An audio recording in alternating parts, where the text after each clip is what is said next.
아버지 하나님, 영과 진리로 예배하는 예배자들에게 이제 말씀을 허락하여 주시옵소서. 말씀으로 새로워지는, 그리고 새 힘을 얻는 저희들 되게 하여 주시옵기를 예수님의 이름으로 기도하옵나이다.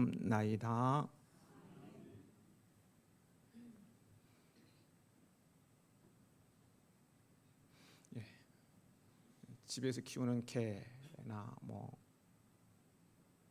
고양이, 닭, 텃밭에 많이 있는 지렁이 등 이 동물의 개수가 얼마나 되는지 생각해 보신 적이 있으신가요?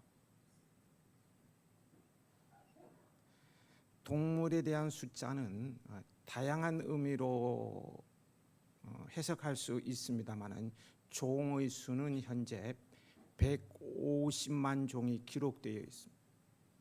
약 770만 종이 존재할 것이라고 추정하고 있습니다. 777만 종입니다. 어마어마하죠. 그런데요, 제가 하고 싶은 말은 인간도 유기물을 먹고 살기 때문에 과학적으로 동물로 분류됩니다만 동물 중 770만 종으로 추정되는 동물 중에 유일하게 절망하는 존재는 인간뿐이라는 거예요. 그 이유는 인간만이 스스로 아비를 예측하는 능력을 지니고 있기 때문입니다. 동물들은 하루하루 살아요. 미래를 예측하고 설계하며 살지 않아요. 사람들만이 미래를 예측하고 설계하며 살다 보니 뜻대로 되지 않으면 절망하는 것입니다. 크리스천이죠. 우리가 크리스천인 여러분들은 현실이 아무리 어려운 지경에 있을지라도 앞일을 부정적으로 예측하며 절망해서는 안 됩니다.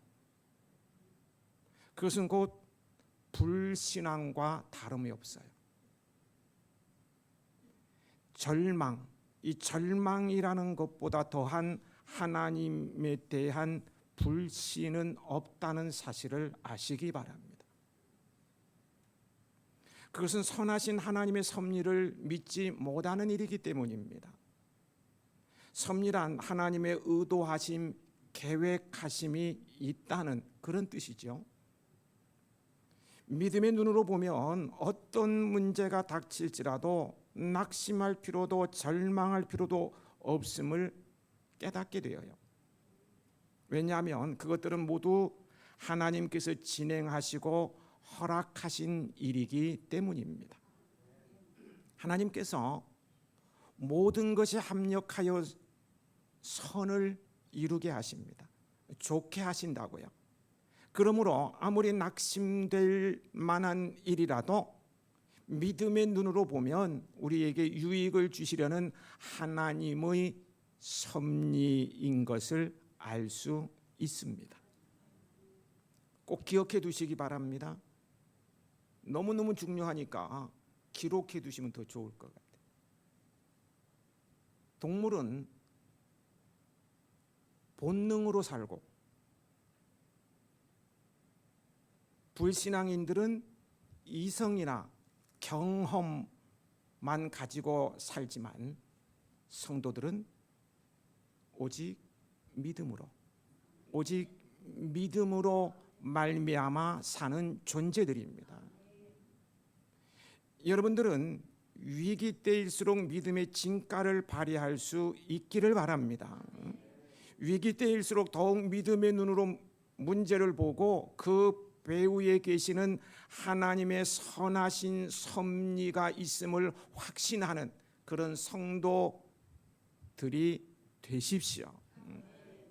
나의 실패, 나의 아픔, 그 말 못할 고통까지도 다 합력하여서 선을 이루시는 하나님의 그 신비하고도 놀라운 은복을 경험하며 누리며 살게 될 것입니다.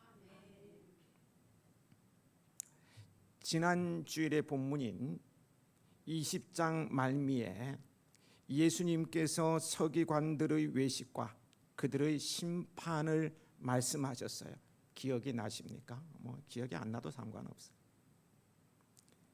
이때 예수님께서는 서기관들의 악행을 언급하셨는데요. 그들이 과부의 가산을 삼키는 일이었습니다.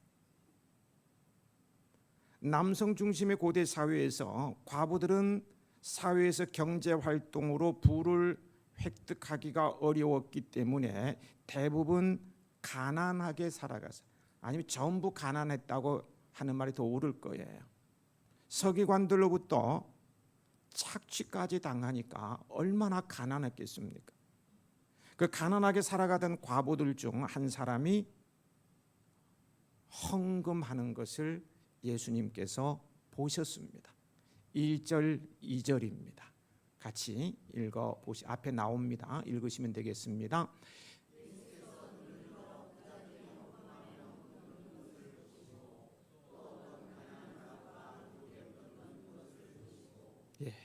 예수님께서 서기관들을 삼가라고 말씀하실 때 성전에 계셨기에 자연스럽게 헌금함에 헌금 넣는 사람들을 보게 되었던 것입니다. 성전 내의 헌금함은 성전에 여러 뜰이 있는데요. 그 가운데 여인의 뜰에 헌금이 있었어요. 당시 헌금의 종류에 따라 헌금함이 총 13개가 있었는데요.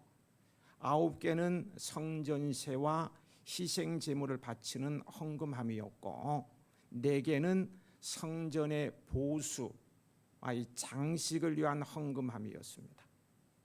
여기에는 의무적인 헌금을 위한 헌금함이 있었고 자발적인 헌금을 위한 헌금함이 있었어요. 당시 헌금하는 사람은 헌금함을 관리하는 제사장에게 헌금의 종류, 나는 무슨 헌금을 냅니다. 그리고 금액 얼마를 냅니다라고 알렸습니다. 예수님께서는 헌금함을 관리하는 제사장과는 달리 신적 권능이 있으신 분이기 때문에 신적인 능력으로 사람들의 헌금액을 아셨어요. 우리 교회는 예배 중 헌금함을 돌리지 않죠. 주계신의 본당 입구에 있는 헌금함에 헌금을 넣습니다. 헌금을 넣은 봉투를 헌금함에 넣기에 혹여나 누가 헌금하는 모습을 보더라도 그 금액을 알 수가 없어요. 하지만 주님께서는 우리가 헌금할 때에 우리가 얼마를 넣는지를 아셔요. 아시죠? 우리가요 내는 이 주일 헌금을 놓고 주일 헌금액을 아시는 주님께서 무슨 말씀을 하시겠습니까? 야, 너 친구들이랑 밥 먹을 때 식당에서 밥 먹을 때 밥값 얼마 냈냐? 근데 나에게 내는 헌금은 이것밖에 안 돼? 이렇게 말씀하실까요?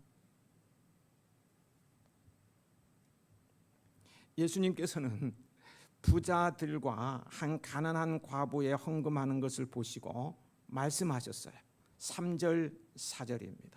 함께 읽으시겠습니다.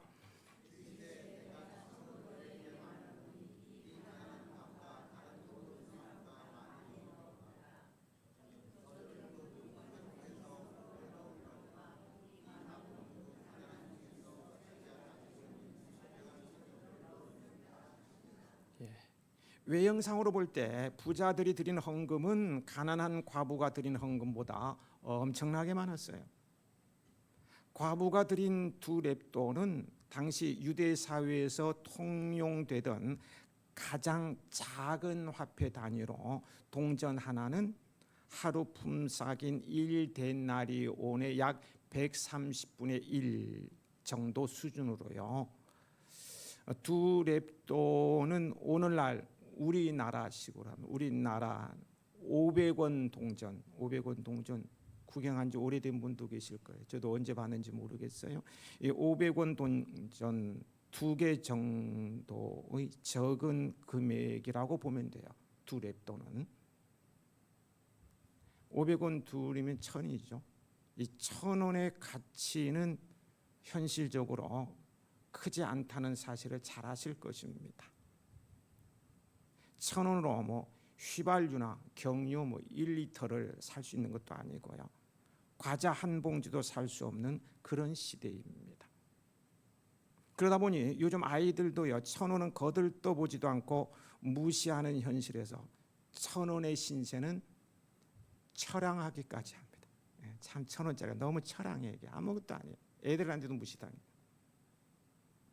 그런데 비록 이 작은 1000원이라 할지라도요, 그것이 가치 있는 전부가 되면 놀라운 일이 일어나게 됩니다. 예수님께서는 이 1000원이죠. 2랩돈을 내는 가난한 과부가 다른 모든 사람보다 많이 넣었다고 평가해 주셨어요. 그 이유는 가난한 중에 자기가 가지고 있는 생활비 전부를 넣었기 때문입니다. 부자들은 풍족한 중에 일부를 넣었어요. 말 그대로 많은 소유 중의 일부인 뿐입니다. 부자가 그 돈을 헌금으로 넣든 다른 용도로 쓰든 그에게는 그 돈이 없어도 살아가는 데 지장이 없는 아주 작은 일부분일 뿐입니다.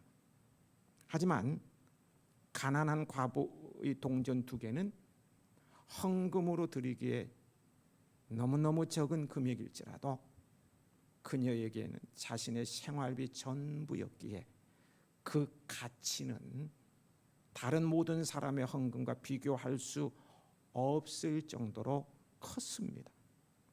가치는 돈으로 환산되지 않아요. 여러분, 하나님께서는 헌금이 많고 적음을 보지 않으십니다. 헌금하는 사람의 마음을 보셔요.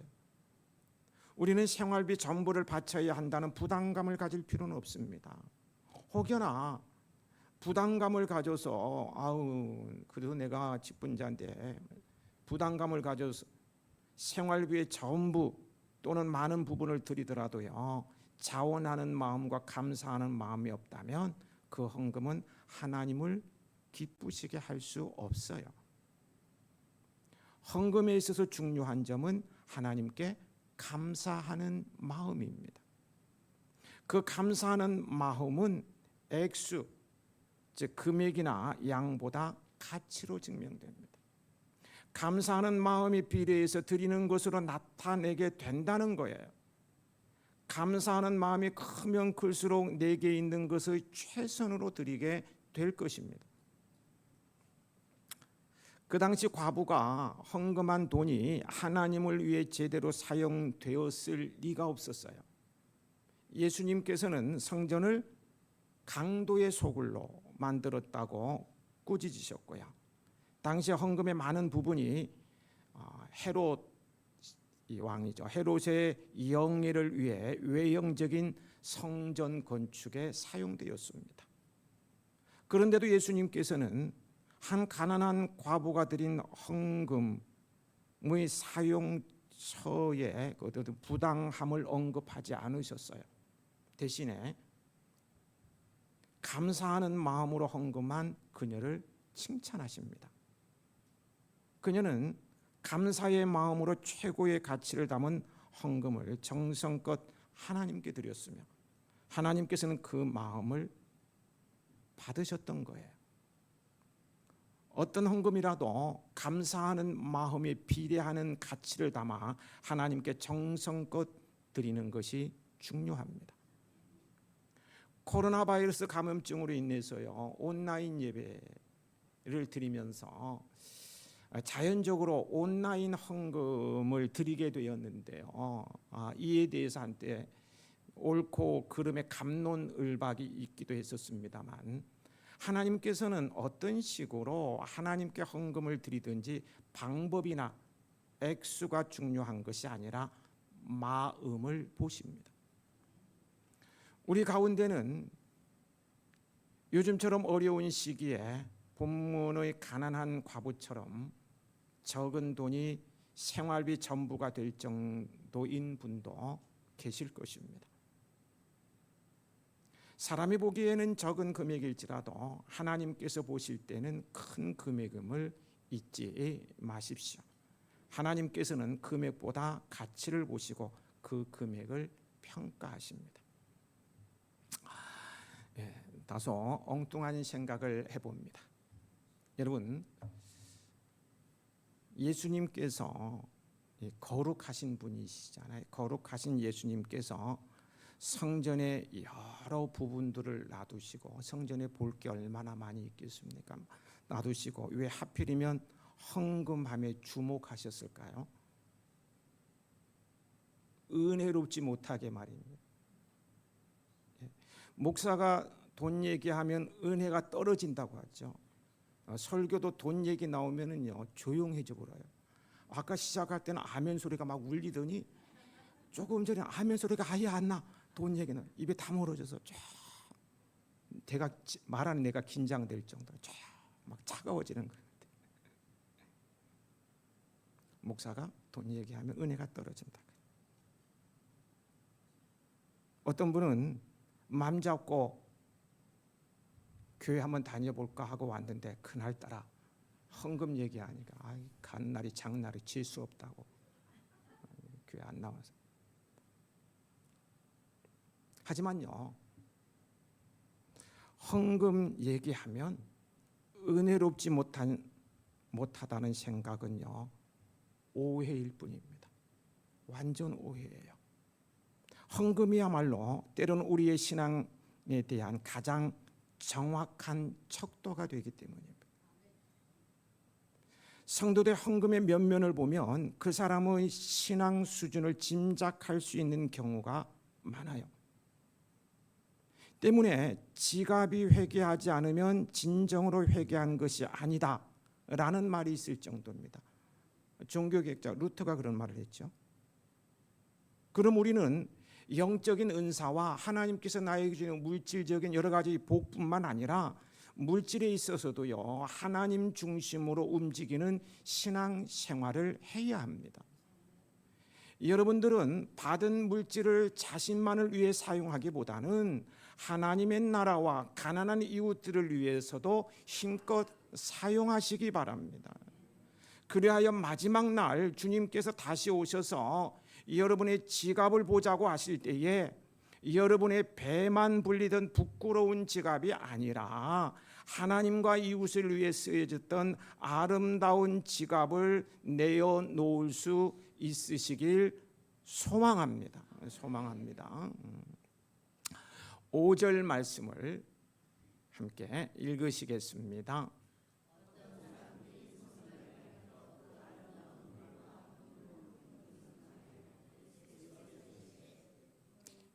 어떤 사람들이 예루살렘 성전을 보면서 그 화려함과 아름다움에 대해 이야기하는 것을 들으신 예수님께서는 그들과는 전혀 다른 뜻밖의 말씀을 하고 계시죠. 그 성전이 날이 이르면, 즉 때가 되면 돌 하나도 돌 위에 남지 않고 다 무너뜨려지리라. 어떤 사람들은 성전에 대해 감탄을 금치 못한 반면 예수님께서는 그 성전이 철저히 파괴될 것임을 말씀하셨어요. 그렇다면 어째서 이처럼 동일한 사물에 대해서도 내리는 결론에 차이가 나는 것일까요?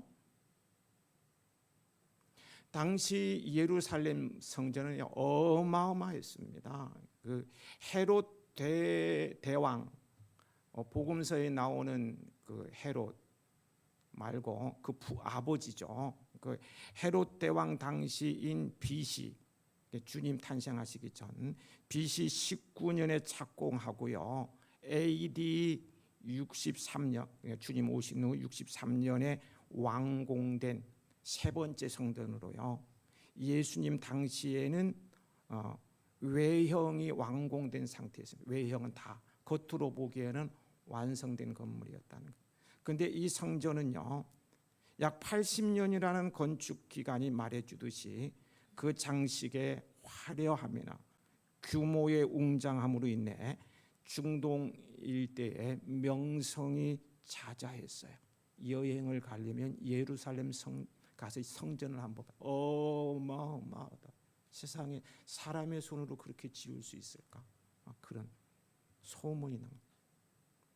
유대 역사가 요세푸스의 기록에 의하면은요, 당시 성전의 대리석들을 세웠는데 대리석 기둥 하나만 해도요 높이가 약 12m, 너비가 3m, 6m, 폭이 6m로요 세 사람이 팔을 벌려야 겨우 안을 수 있을 정도라고 합니다.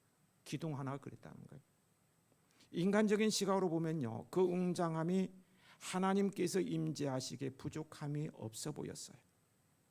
그러니 유월절을 지키기 위해 예루살렘으로 몰려든 사람들이 이처럼 화려하고 웅장한 건물을 보고 감탄을 금치 못한 것은 어쩌면 너무나 당연한 일이 아닐 수 없어요. 그래서 매년 유월절이면 천하 각국에서 유대인들이 하나님이 꼭 임재하실 것 같은 거룩하고 장엄하고 웅장한 예루살렘 성전에서 제사를 드리려고 예루살렘으로 몰려들었는지도 모릅니다. 하지만 예수님께서 그 성전을 보시는 관점은 달랐어요. 예수님께서는 그 건물의 겉모습이 아니라 본질을 보셨고 현재의 모습이 아니라 미래에 있을 최종적인 궁극적인 모습을 보고 계셨어요. 성전 관계자들은 대리석과 같은 아름다운 돌과 헌물로 성전을 화려하게 꾸몄지만 그러한 성전은 하나님께서 원하시는 성전이 아니었던 것입니다. 정치인이 자신의 정치적 목적을 이루기 위해서 헤롯 왕 목적을 이루기 위해 종교 지도자들과 결탁하여 과부의 2렙돈을 포함한 헌금이 사용되어서 지어지는 성전이기에 하나님께서 좋아하실 리가 없으셨습니다. 그래서 사람들이 성전의 화려한 장식을 보고 감탄할 때에 예수님께서는 오히려 그 속에서 강도의 소굴을 보시고 분노하셨던 거예요. 그래서 채찍으로 막 난리 피우지 않습니까? 분노하셨던 거예요. 도전합니다. 더 드릴 말씀이 많은데 넘어가야 돼요. 그냥 도전하고 넘어가겠습니다.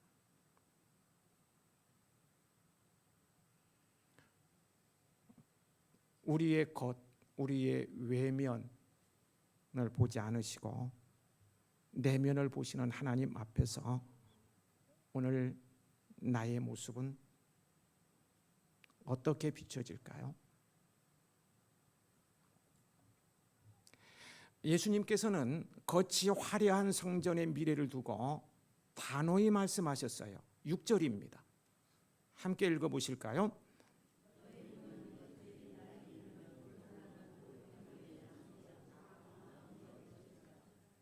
예수님의 충격적인 말씀이죠. 80년 동안 세우는 이 성전 다 무너뜨려지는 이 충격적인 예언을 들은 사람들이 그 말씀을 쉽게 이해할 수가 없어서 예수님께 묻습니다. 7절이죠. 같이 읽습니다.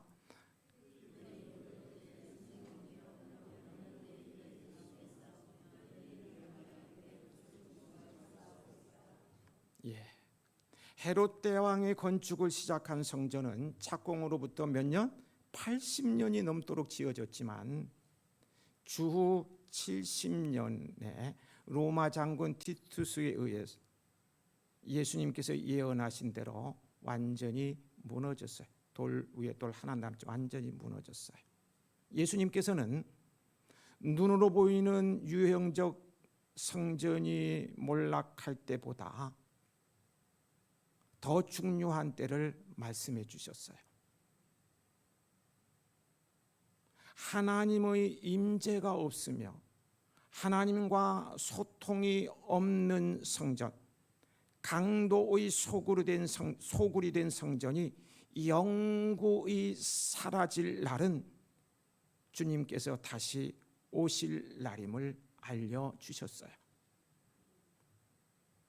그런데 예수님께서는 그때에 나타날 징조를 바로 말씀해 주지 않으시고요, 우리가 주의해야 할 점을 먼저 말씀하십니다. 8절 9절입니다. 같이 읽어보실까요?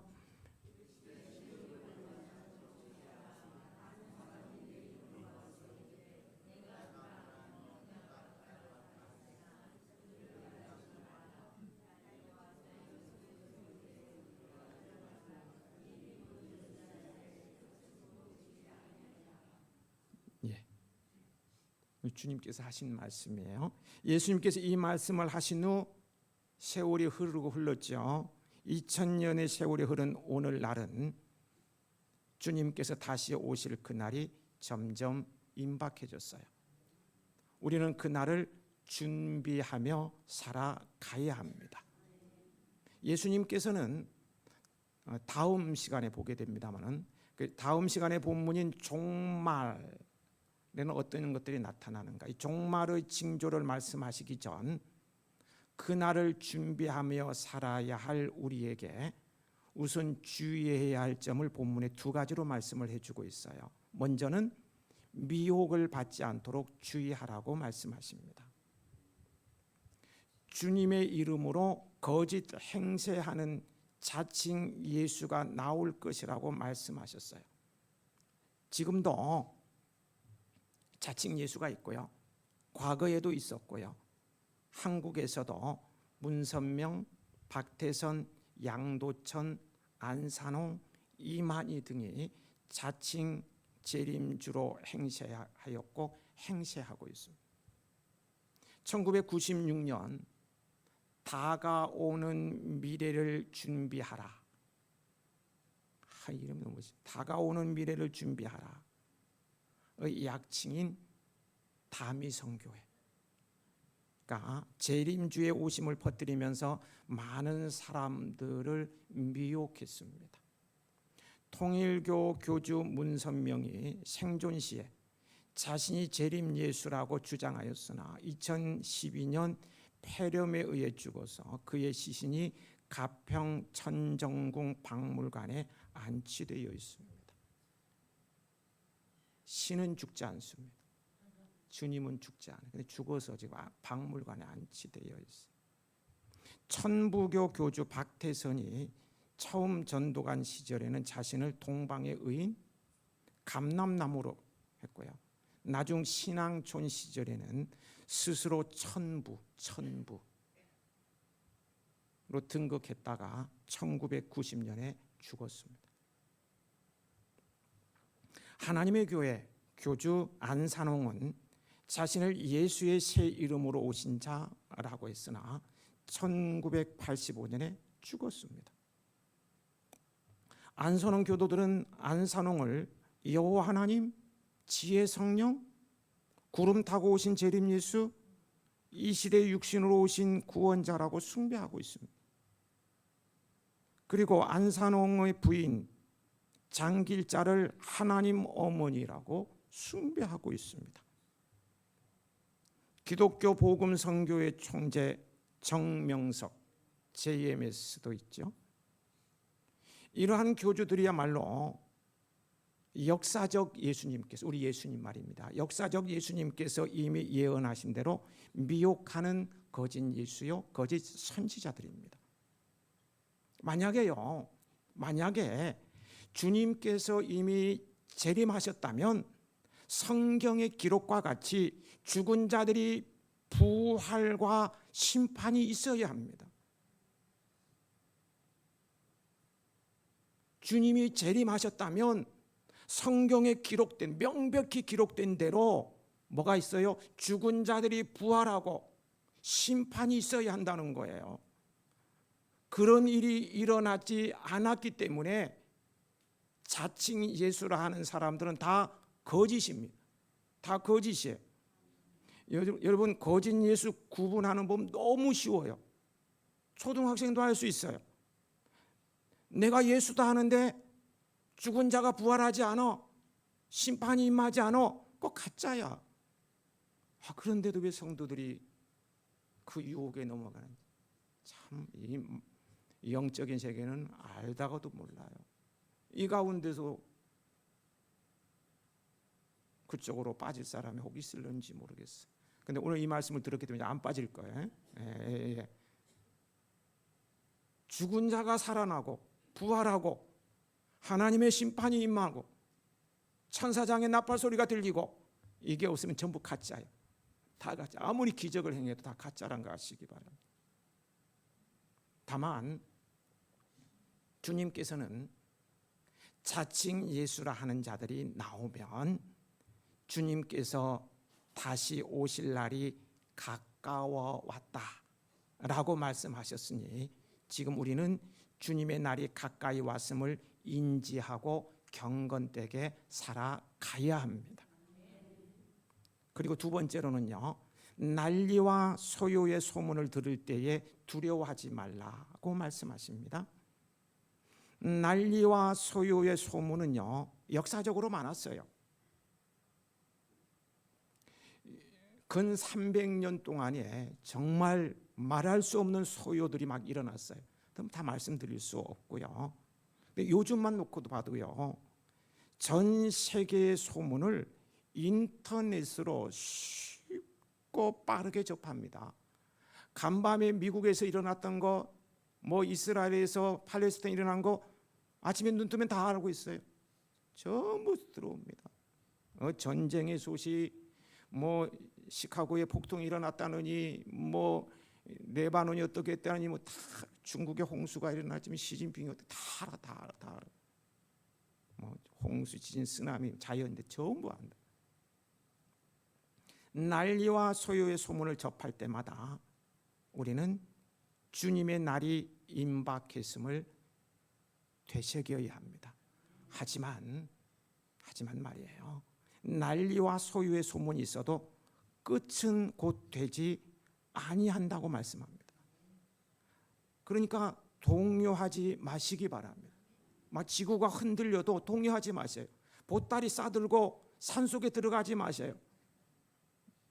우리 단체에 들어오면은 부활한다, 웃기고 자빠졌어요. 가지 마세요. 갈 일이 아니에요. 동요하지 마시기 바랍니다. 내일 지구가 멸망하더라도 나는 한 그루의 나무를 심겠다는 명언 아십니까? 모르신 분이 안 계실 거예요. 잘 아실 거예요. 누가 한 말입니까? 대답하지 마세요. 저의 질문에는 함정이 있습니다. 누가 한 말입니까? 진짜 말씀 안 하시네. 네덜란드의 철학자요 범신론. 범신론은 우주가 신이다 이런 것이죠. 범신론자인 스피노자. 맞아요? 스피노자가 한 말로 많은 사람들이 기억하고 있습니다만 그보다 150년, 15년이 아닙니다. 150년이나 일찍 태어난 종교개혁자 마르틴 루터의 묘에 새겨진 비문에 그 글귀가 나오는 것을 보면은요, 루터가 한 말이거나 루터 당시 사회에 널리 화자되던 명언이었던 것으로 추정됩니다. 어쨌든 간에요. 어쨌든 내일 세상이 멸망한다고 하더라도 난 내가 생각하는 가장 소중한 일에 희망을 두며 그 일을 할 것이다. 이런 의미입니다. 우리도 이렇게 살아야 할 것입니다. 보따리 싸들 어디 가는 게 아니라 오늘 최선을 다해서 사는 거예요. 난리와 소요의 소문이 있어도 두려워하며 동요하지 말고 가장 소중한 일인 생명을 살리는 일에 소망을 두고 열심히 사시는 우리 해야인들이 되시길 축복합니다. 그 끝은요, 아무도 알 수 없어요. 오늘이 될지 내일이 될지 10년 후가 될지 100년 후가 될지 아무도 몰라요. 중요한 것은 그날이 잘 들으세요. 중요한 것은 그날이 부지불식간에 온다는 거예요. 네? 부지불식간이 뭡니까? 생각지도 알지도 못하는 사이에 온다는 거예요. 아무도 생각하지, 아무도 추측하지 못해. 그러므로 마지막 날짜를 주장하는 날이 있으면 이거 다 가짜요. 몇 년도 몇 월 며칠을 가짜라고. 부지불식간에 온다니까요. 부지불식간에. 오늘 올 수도 있고 100년 후에 올 수도 있고. 그런데 날짜를 알아. 말도 안 되는 거죠. 그리고요, 주님께서 다시 오시는 그날은 우리에게는 두려움이 아니라 기쁘고 영광의 날이 될 것입니다. 그러니까 동요할 필요가 없어요. 그날을 사모하면서 열심히 사면 되는 거예요. 우리는 주님께서 부지불식간에 오신다는 이 사실을 기억하며 살아야 한다는 거 기억하시기 바랍니다. 마시고 사고 팔고 일하고 집을 매매하는 일상의 삶 속에서 이기심과 탐욕에 사로잡혀 나 혼자만을 위해 살아가는 것은 매우 위태롭습니다. 주님 앞에서 주님 나 너 몰라 하실 수도 있어요. 위태롭습니다. 이러한 삶은 재림의 날을 준비하는 삶일 수 없어요. 이웃을 내 몸과 같이 사랑하지 않고 나만을 위해서 재림을 준비하는 삶일 수가 없다는 거예요. 주님과 더불어 주님의 사람들과 더불어 그의 나라와 의를 구하며 꿈이 있는 아름다운 동행을 하고 가난하고 소외된 사람들과 더불어 즉 하나님과 이웃과 더불어 사는 사람이 그날을 준비하는 사람입니다. 더불어란 말을 반복하다 보니까 좀 신경 쓰이네요. 참 좋은 단어인데요. 저는 더불어 함께 국민의 힘으로 나의 조국으로 너무너무 좋아하는 말인데 요즘은 좀 불편해요. 좀 더러워진 것 같아요. 그래서 더불어를 쓰다가 아니 이거 바꿀 게 없을까? 그래서 제가 단어를 찾아냈어요. 여러분 잘 아실는가 모르겠어요. 가르쳐 드릴까요? 예, 따라해 보시겠어요? 투게더.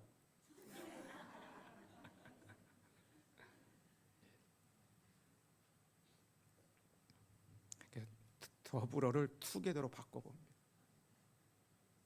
우리는 주님과 투게더하며 주님의 사람들인 성도들과 투게더하며 소외되고 가난한 이웃들과 투게더하며 그날을 준비하는 사람들이 되어야 합니다. 우리 해야인들은 하루하루 일상의 삶 속에서 주님을 힘으로 삼고 주님의 다스림을 받으며 주님의 말씀을 따라 주님과 투게더하며 주님께서 사랑하는 사람들과 투게더하며 하나님의 나라와 의를 구하는 삶에 투게더하며 세상의 미혹을 받지 말고 난리와 소요의 소문에도 두려워하지 말고 감사하며 살아가십시다.